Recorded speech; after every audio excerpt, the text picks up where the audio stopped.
Cafe. Yes, let's hear it.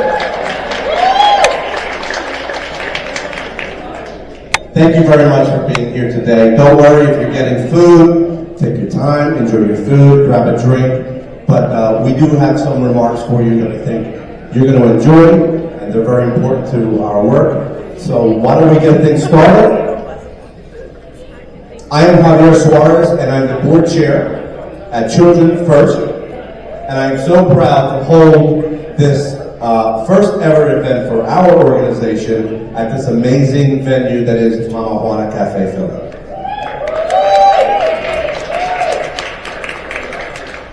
Some of you may not know that Children First has been around for over 40 years. Perhaps some of you, perhaps for some of you, our older name or old name, PCCY, might ring a bell. That's Public Citizens for Children and Youth. Do you know that name? All right, now that you've remembered, forget it. Thank you. This is a good crowd.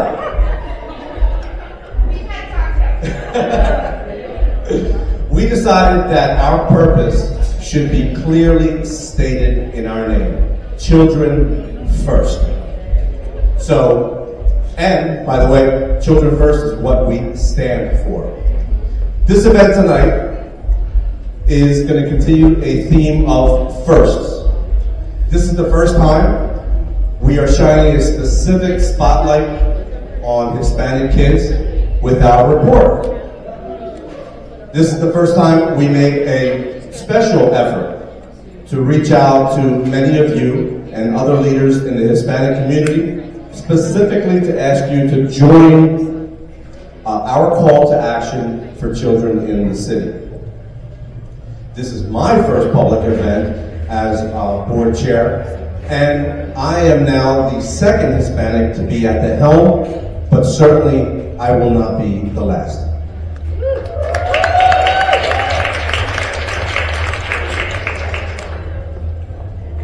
And this won't be the last time that we ask you to be a part of our advocacy and efforts to improve the lives of children and Latino children in Philadelphia. We wanted to gather you here today to connect with you and to also share with you a snapshot of how Hispanic children are doing in our city and in the region. Some are doing well, but others, and I should say too many, are not. As a board member and as chair, I look at my role as one that not only helps to provide guidance and governance to this wonderful organization, but also to help include people who are often not included in helping to devise policies that make sense for our communities and for the city as a whole. And that means diverse populations and young people. My fellow board member, Lindsay Albright, who couldn't join us here today, we are proud that we were able to establish a Young Professionals Network, or a committee, at Children First. We are also thankful that the board and the organization's leadership embraced us from day one. We now have dozens of young professionals participating in this initiative, and they all are committed in being a part of the city's next generation of leaders who will advocate for kids and families in our region. Yes? I'll take it. And we have one of those wonderful young professionals, so I have one of them. This cool person over here who's really dressed really nicely, that's one of our, there you go. Finally, I wanted to share with you that this new restaurant is not just a new addition to Philly's restaurant scene. Mama Juana's origins are from New York City, and now they have over 10 locations on the East Coast. Their arrival to Philly is from a vision. Now, it's my pleasure to introduce to you Nerida Sepulveda. She is the brainchild behind this event tonight, and I can't tell you how much work she's put into this. We were going to know something months ago, but you know how things work. But we're here today. Nellie is a leader on the Children First staff and one of the co-authors of our Adelante report. Nellie, thanks for your leadership, all your hard work. You truly are the spirit of Adelante. Nellie?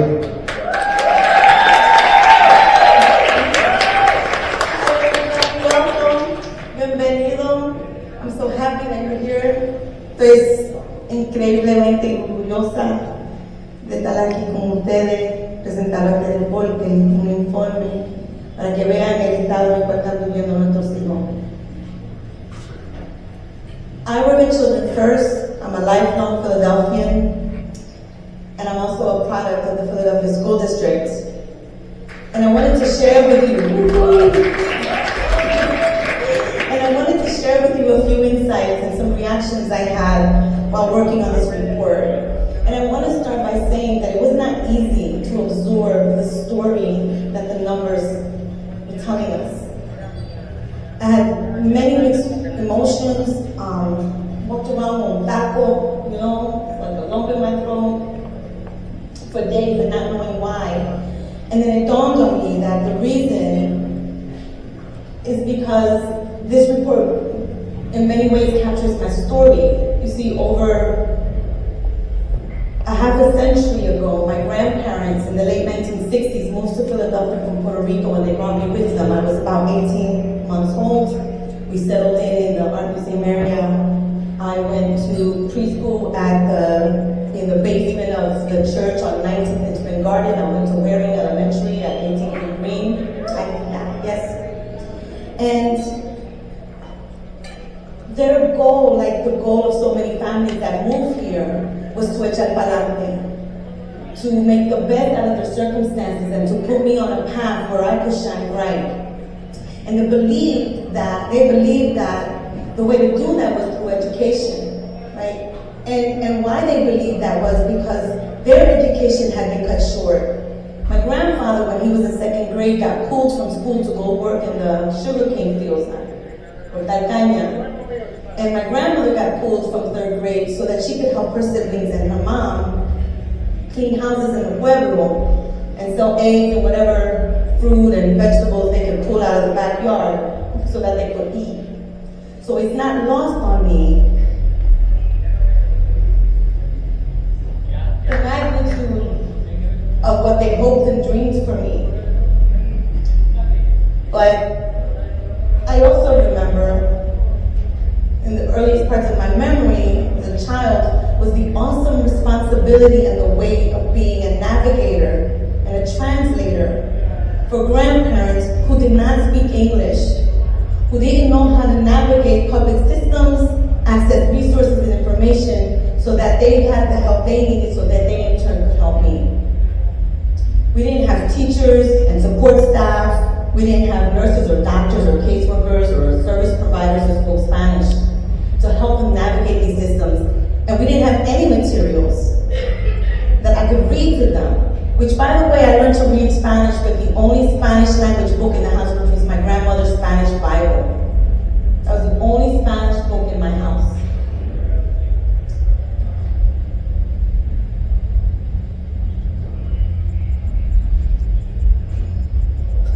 Sorry, I'm looking for my notes because I lost my way. Two things struck me from this report and this process.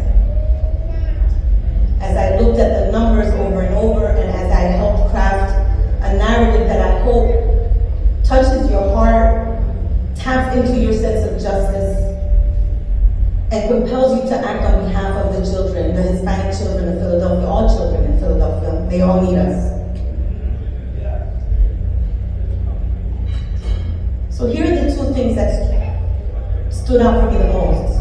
Here we are, more than 50 years later, and the families whose first language isn't English are still struggling to navigate and access public systems and institutions to get the information they need to help their kids. It's still happening. It's a half a century later.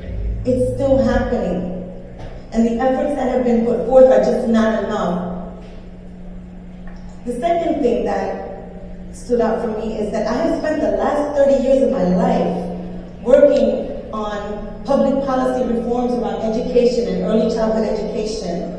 I have crafted and implemented large-scale citywide welfare to work and workforce development systems to help lift families out of poverty. I have worked in our communities to provide services to my neighbors. And so I thought I had a good grasp on what's happening out there. And the reality is, after reading this report, is that I don't. I knew parts of it, but not the sum. And so I hope that this report does for you what it did for me. It was a big eye-opener. It opened up my eyes to see that across the board in so many key indicators to success, our Hispanic children are not echando pa'lante. They're just not. And the second thing it did for me was to remind me of the fact that we are the fastest growing population.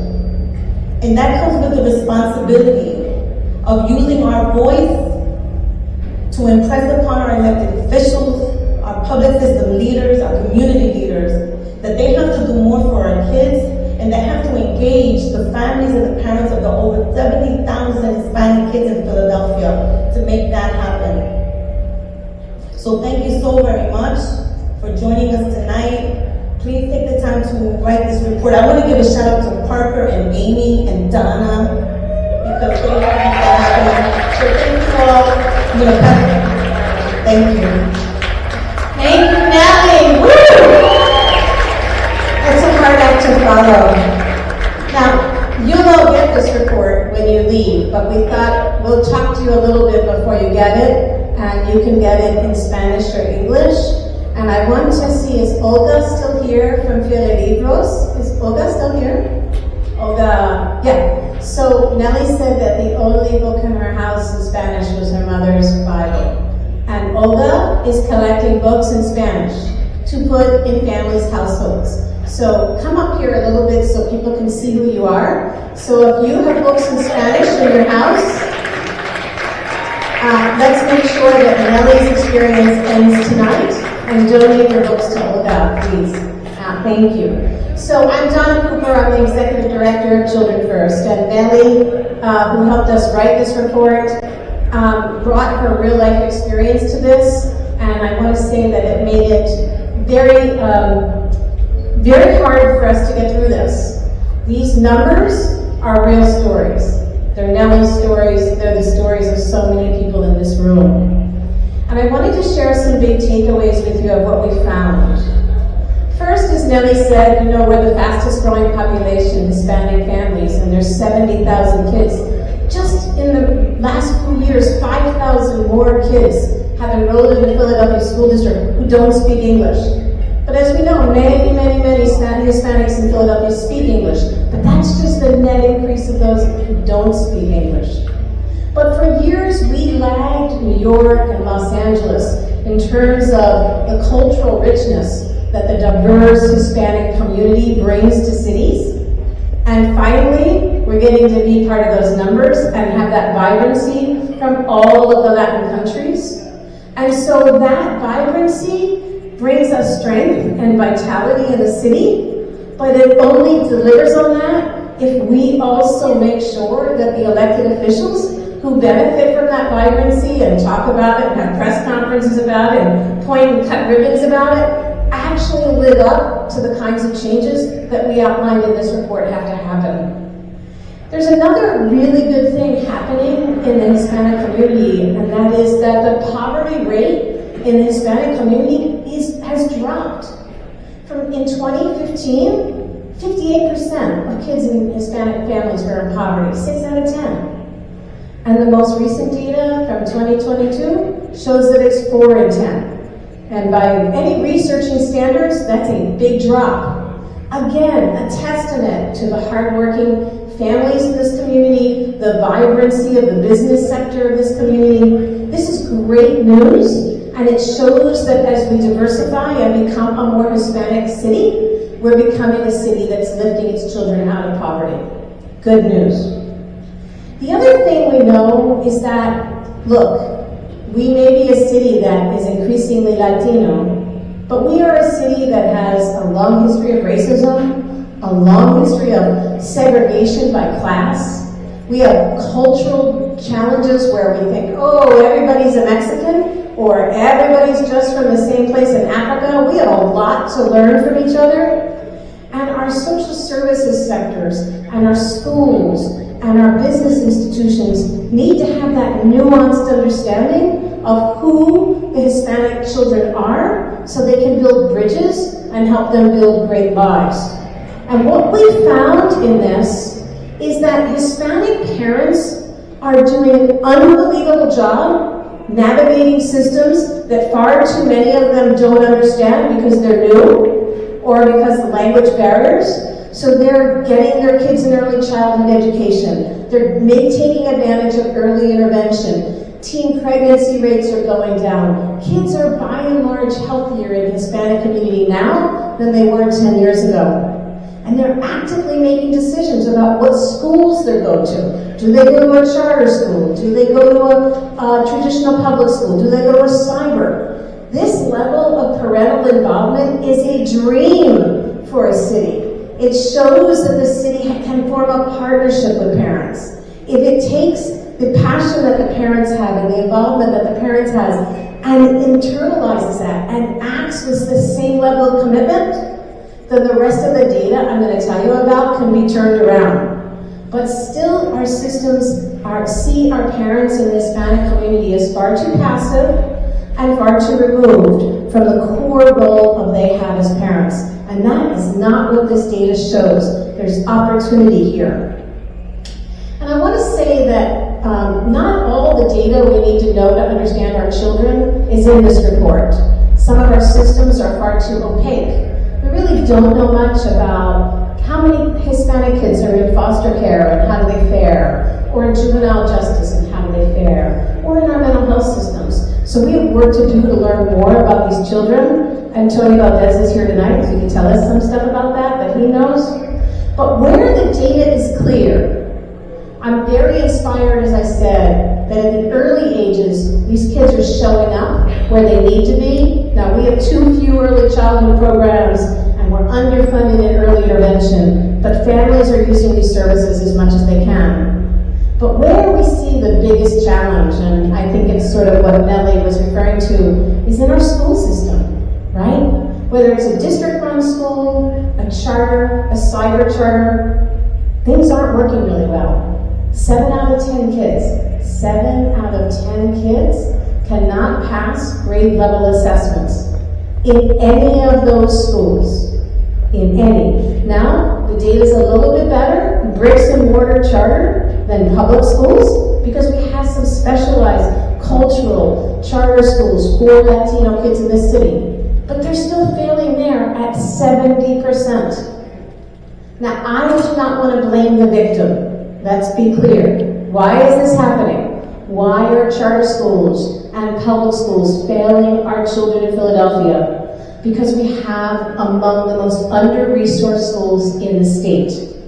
Be very clear. The Pennsylvania Chief Justice ruled only a year ago that we have the most discriminatory public education, that our public education system is discriminatory, both on the basis of race and economics. So, could charter schools do better? Could public schools do better with these children, with Hispanic children, if they were adequately funded? I'm confident they can, but it will take more than money. It will take commitment. But the fact is, we cannot think that we are going to change the educational outcomes of kids, Hispanic, Black, Asian, white, who are struggling, if we don't make our state lawmakers listen to what was found in this report.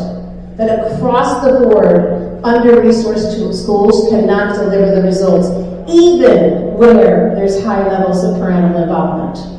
Now, when we get the schools funded, we have to have more Spanish language teachers, bilingual teachers, Spanish supports. We need information so that parents can be more engaged. We have lots of policy changes that we say need to happen in here. And we can make those things happen because we invited you here today to be part of the groundswell that says to our state lawmakers, parents are doing their part.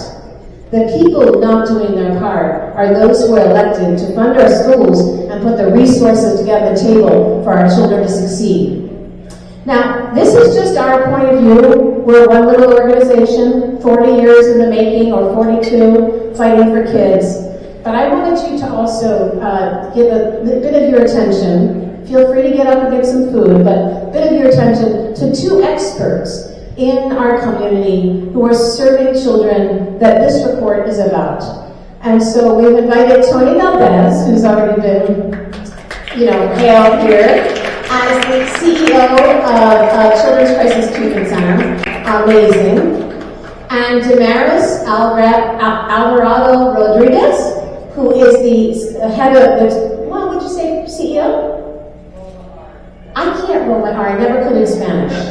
This is why I only got a C in Spanish, no roll. I don't think that's fair. But Damaris runs Children's Playhouse, high quality, spectacular early childhood program, multi-site, and also a very innovative education consulting services that trains people in the early childhood sector and Latino leaders in the early childhood sector how to do a great job. So I'm going to kick off giving a few comments. We're going to do some comments about our findings from Damaris and Tony, and then our wonderful friend Heidi Ramirez is going to wrap us up.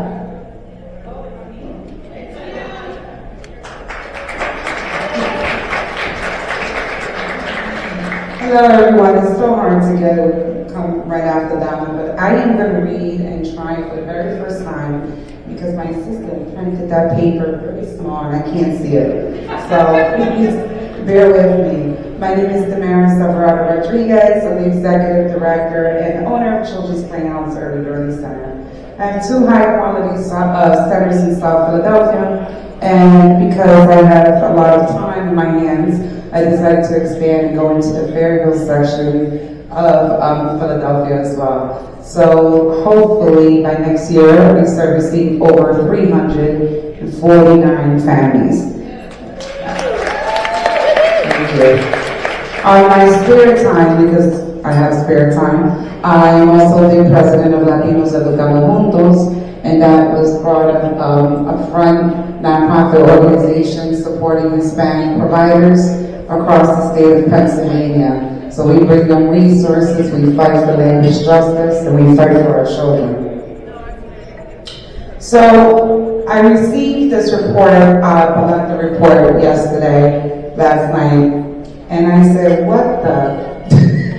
Because Donna also said I only have 4 minutes, right? So I wrote actually a whole entire thing for a keynote. And then I called Danny and I said, hey, I need your help. And the reason I did that was because I was so excited, so passionate about reading this report. It was really important to me. Because for the past 4 years, I've been looking for such reports on Philadelphian children and I haven't seen them. But I know it existed, right? So there were 3 things on this report that I want to focus on because I couldn't speak on behalf of everything. But we're going to talk about the poverty, which creates a significant obstacle in educational achievement.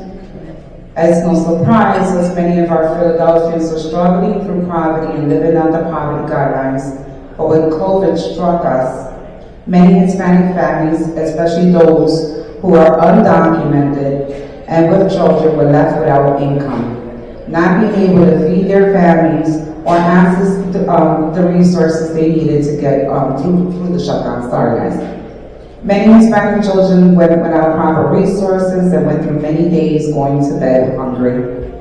Many Hispanic families went through trying to provide for their families through the most traumatic times in many of our lives because of their immigrant status, language barriers, or even for some, because of their cultural backgrounds. I know this because the lines wrapped around my building each day. Sorry, somebody's trying to call me now. As we provided food, clothing, and basic essentials needs throughout the COVID shutdown.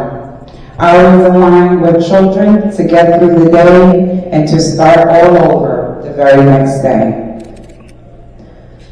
Parental prenatal care for Hispanic children. Again, many Hispanic mothers or expecting mothers have limited access to prenatal care and services. I know one mother that went full term with her baby without the prenatal visits that many others may have access to. Why? Because she's an immigrant and she was denied health coverage, leaving her to rely on emergency visits only to deliver her newborn. She relied on others to provide her with prenatal vitamins because she couldn't afford them, and relied on la misericordia de Dios, mercy of God, in her own words, to deliver her healthy baby. Providing prenatal care to expecting mothers is critical to reduce child-affected birth rates and to provide all children with the opportunity to live healthy lives. Finally, I wouldn't be an early childhood advocate if I don't talk about early childhood. Throughout the 21 years in early childhood education, I've had the privilege to help successfully transition many Hispanic children into kindergarten. Through so many move-up celebrations, one in particular I will remember for a very long time. In 2019, we were in the middle of a celebration, and one of our students had a graduation cap on that the parents decorated. Remembering how we decorate the little graduation pants? And I was looking at the hat and it said, it read, Felicidades la primera. So I asked the parent, what does that mean? Because I was afraid I knew what it meant. And that parent stated and confided in me that little preschool graduate was one of the first in their family to attend school, period. The very first. They were so proud. They celebrated her. They celebrated breaking their personal barriers at that time. For Hispanic children and families in Philadelphia, equitable access to free or low-cost, high-quality early childhood education is crucial. This means and includes having teachers who represent the community they serve, share the same cultural backgrounds as the children they serve. So they should not see the representation only in the bathrooms or in the kitchen. Understand their needs, possesses the knowledge and experience to connect with Hispanic children's unique experiences, embrace cultural diversity, integrate both the home language and cultural traditions into the classroom environment. It's okay to speak two languages.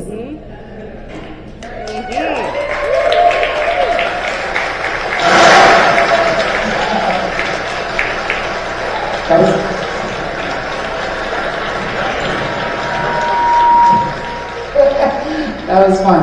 Okay. Providing VCE educators with a culturally responsive curriculum, materials and professional development. We empower them to deliver the best possible instruction. This equips our Latino children with the tools they need not only to break through glass ceilings, but to shatter them entirely. While the challenges facing Latino children and families in Philadelphia can feel overwhelming at times, the recent Adelante report served as a powerful reminder that there is more work to be done. The report's data-driven insights provided fresh motivation and highlighted the importance of continued work in this area. I plan to share this report with both my Hispanic families, the Hispanic families we serve, and all providers within our network. By fostering in-depth discussions based on these findings, we can collaboratively work and develop strategies to improve the lives of all Latino children and families in Philadelphia. Porque nada sobre nosotros sin nosotros. Pa'lante.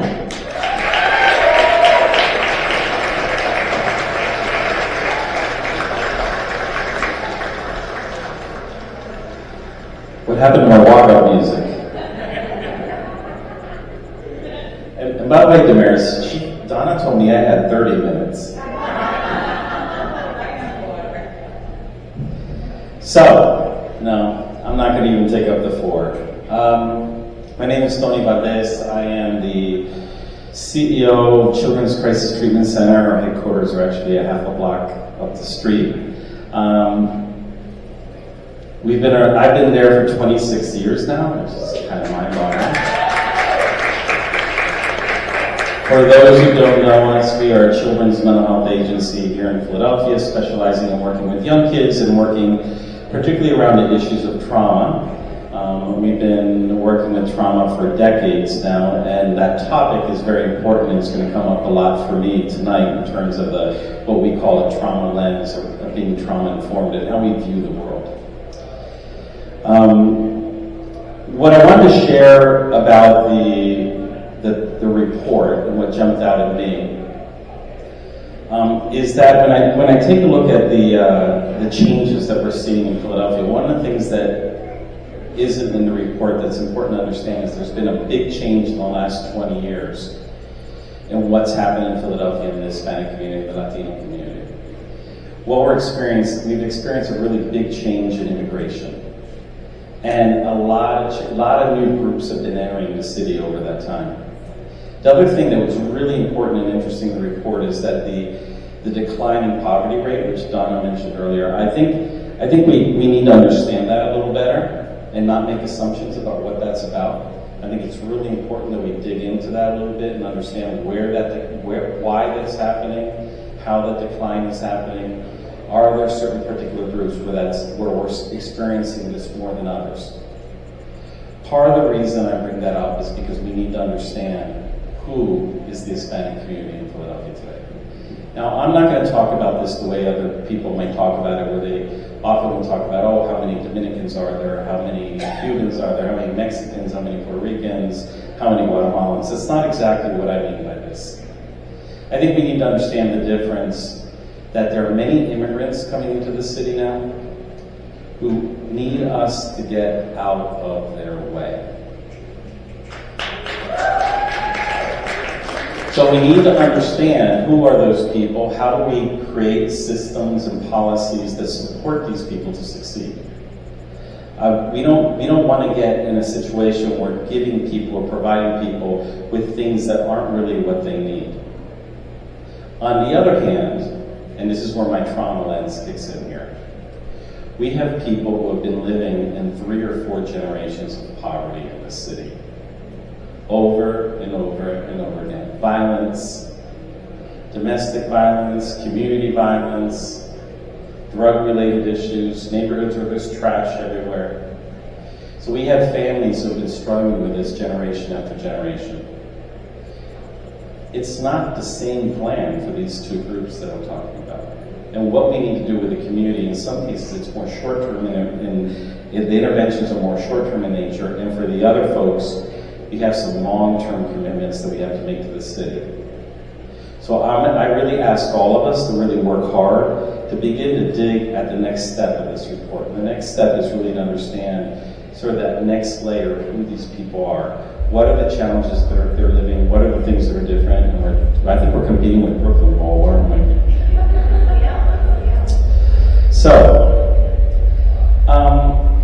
one of the things I think that we need to do a little bit more in is we need to really engage in natural leadership. I think we're often in the city focused on some traditional same old leadership models in the city. We have come to understand certain groups and entities as representative of who leads the Latino community. Some people may not be happy that I'm saying these sorts of things. But we need to discover where that leadership is going to come from, who's interested truly in investing in things getting better, who's truly invested in these dynamics that are different for each of these groups. And I think that's going to be interesting in the next step of this report is who we're going to engage, whether it's in the corporate sector, whether it's small businesses, whoever it might be, and the Latino community is interested in seeing these things progress. Who are we going to engage with to make sure that we're moving towards these next steps, that we're creating a vision that's not based on sort of self-interest, which we've seen historically as a challenge in the community. Now, I was asked to mention something about the staffing issues, because a lot of challenges that we're having in delivering services in the Latino community have to do with the fact that just like everybody else, we've had staffing shortages. And particularly, just imagine in a mental health community like us, a licensed bilingual clinician. You start getting into unicorn territory when you talk about that. So we've been working really hard on developing different ways of thinking about this, and was asked, how do we think about the Latino and Latina staff? How do we bring more people into the system? Because we can't wait until we grow them. We need to hurry up and get folks here and build that process up. So one of the things that we've really focused on as an organization at CCTC is really we focused on the sort of natural connections and relationships, the idea of integrating into the communities where folks might be coming from. That we're making these longer term investments in those communities so that those relationships trigger referrals from people that otherwise might not be thinking about someone who wants to work in the mental health field, for example. So I think it's really critical that we start thinking about this. And how do we get those bilingual and Latino and culturally competent folks to be part of these systems? A lot of it is about institutions being active in communities. So a good friend of mine, a colleague, I'll give Hector credit for this statement, he used to use the phrase that certain organizations are billing in our neighborhoods, and other organizations are providing services in our neighborhoods. We have to start to begin about how we create expectations for large institutions that are delivering services in our communities. In the Latino community, we've seen a lot of this. How do we create expectations that they're going to begin to invest in the kinds of things that this report is talking about? It's not just about delivering services. How are you changing communities? How are you changing neighborhoods? How are you changing families? How are you giving back as organizations? And I think when you do that enough, ironically, I was asked to talk about the staffing part of it, but you end up getting that benefit from it because people begin to trust you as being legitimate in the work that you're doing. And we've done everything, it's not to bore you with details, but everything like invested a great deal in referral bonuses, for example, so that people within the community are getting people to us. Sponsorship programs. We're doing more and more, honestly, bringing professionals from other countries or people who are already here who need a sponsor. So we're really investing more and more in that kind of work.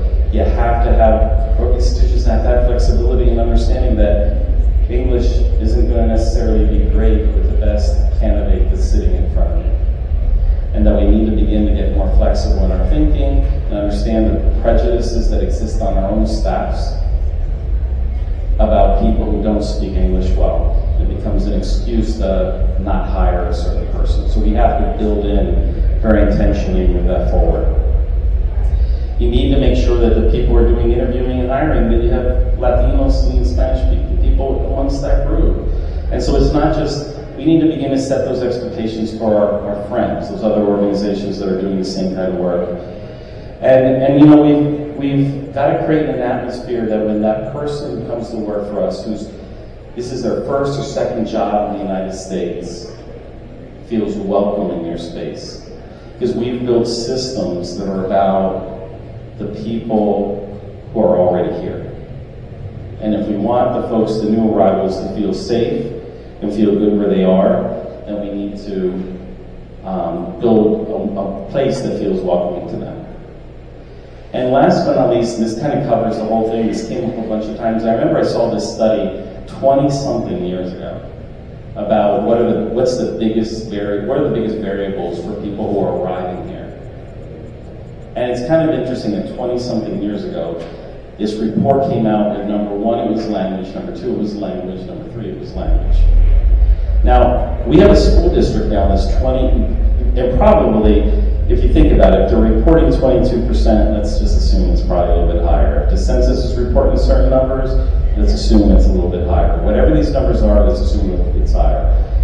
Why is it if you travel to other countries or certain cities, they have no trouble putting everything in 2 languages?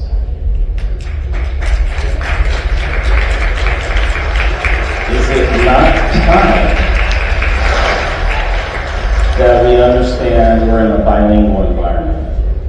And that this idea that somehow if you're not speaking English, you're not a real American. So I'm just not a lot of folks who like that, But I think this is something that we need to really wrap our arms around, and I think it's one of the biggest barriers to getting folks where they are. Because when I see that English proficiency, when people are working on kids are doing terribly in English proficiency, we're all going, duh, right? It's a barrier from day one. So these kids are not going to get what they need until we're really satisfying that language issue and making sure that people are getting the support that they need to make that transition.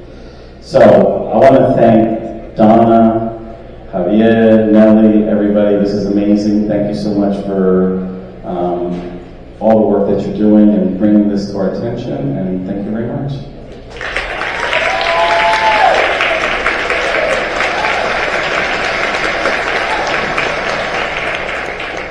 I was waiting for some killer walk-on music, but nada. Buenas tardes. Wow, Donna, this is a gorgeous room. I mean, I've never seen this many Latinos together, organized by a non-Latino organization, and it not be Hispanic Heritage Month. Claro que sí. Well, thank you. I'm just curious, because my concerned faces, who's in this room? Educators? Contra in the back?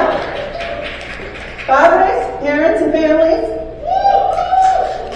Just the tired folks, like, woo! I know you, I got you. Business, workforce development. Oh, the quiet, serious folks, like, yeah. See me later, I'll give you a call. I got you. Boricua. Mexicano. Colombiano. I heard Panama was in the house. Panama! Dominicano. Oh. I knew I didn't have to say it, somebody would say it for me. Mamona, I was going to say the best for last. Y soy latica. ¿Y qué más? Peru! She said it like Miss Universe. Very well done. You know what? Nicaragua! All right. Well, it is a thrill to be with all of you. Yo soy Heidi Ramirez. I'm a friend of Children First and very lucky and fortunate to recently be able to call myself a board member of the Children First Action Fund. Pero más importante, soy la hija de Judith Mort Ramirez y Jorge Elias Ramirez Lizano de León, y la nieta de Ramón Elias, a man who helped build roads, bridges, schools, irrigation systems, and democracy in Costa Rica. Y mi querida abuelita, una maestra, Ángela Ramirez, and the great-granddaughter of coffee farmers. I share this not just as an introduction, but also as a reminder of our very diverse and rich stories and strengths. As Hispanics in Philadelphia, we are native speakers of Spanish and English, Portuguese, and countless variations in indigenous languages. We are native English speakers, and yes, bilingual and multilingual, and not just because it's okay, because it's better.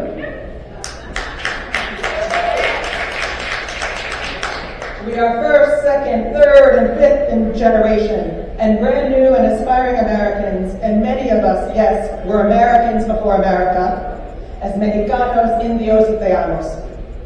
And as you pointed out, we are from all over, and our hearts are here and there and always.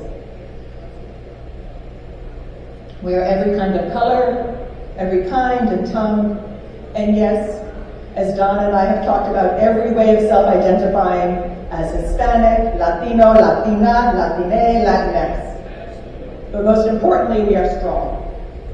And as the report highlights, and was true for my parents, grandparents, sisters, friends, and neighbors, Latin are dedicated to our families, our communities, and our countries. We believe in the American dream, even when there's little evidence sometimes. We set high expectations and work hard to achieve them. But as the report suggests, hard work alone does not make our dreams, los sueños, a realidad. Too many of our families are working too many jobs, too many hours, with too little respect, often in too unsafe or unjust conditions, for too little money. When you talk about a poverty rate in Philadelphia, even with the extraordinary progress Donna described, remember, we're talking about people living in families of 4 or more for less than about $25,000 a year. progreso. The majority of our children are still concentrated in racially isolated neighborhoods and schools, more segregated than the pre-Dawn era, the pre-Brown era. Many of our neighborhoods lack accessible high-quality mental health and nutrition services, or even affordable fresh produce or proteins. As you all know, families lack access to high-quality care, early childhood education, or high-performing elementary, middle, or high schools. So much for a district of choice. Our students are among the most likely to have the least qualified teachers, in the largest classes, in the most unsafe buildings, with the fewest counselors. They're least likely to be enrolled in or even have offered middle grades algebra, career exploration, advanced placement, dual enrollment, gifted and talented, and too often plagued by low expectations. And of particular note, as folks have highlighted, our languages and our cultures, including our community resources and our parents' voices, are too rarely honored and supported. Our linguistic minority and non-native English-speaking students are the most segregated in our schools and often thought of as a problem to be solved, rather than an asset to be valued and leveraged. If multilingualism, including through quality bilingual ed and dual immersion, can be supported at scale in cities like Milwaukee and Miami, why can't we even say it out loud in Philadelphia? I am grateful to Children First for this first report on Hispanic children. They didn't have to put their toes in this troubled waters. And again, to do it not in October.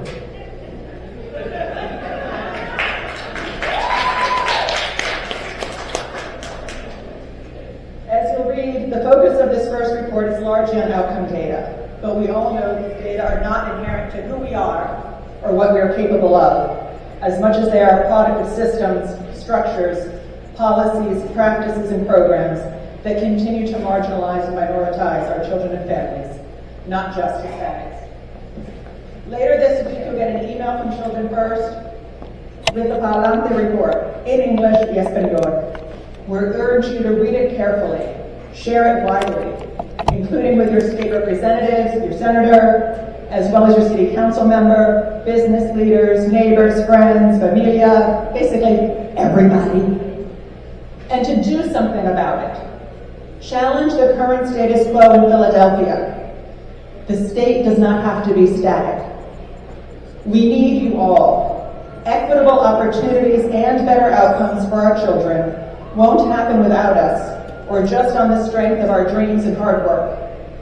As we work to better the lives of our children, help us make sure Hispanic children and families and their strengths, as well as challenges, are at the front and center. Come with us to our advocacy days in City Council and in Harrisburg. If you believe all children should have opportunities to learn multiple languages, if you believe we should have fair funding, if you believe that undocumented children and all children should have access to health care,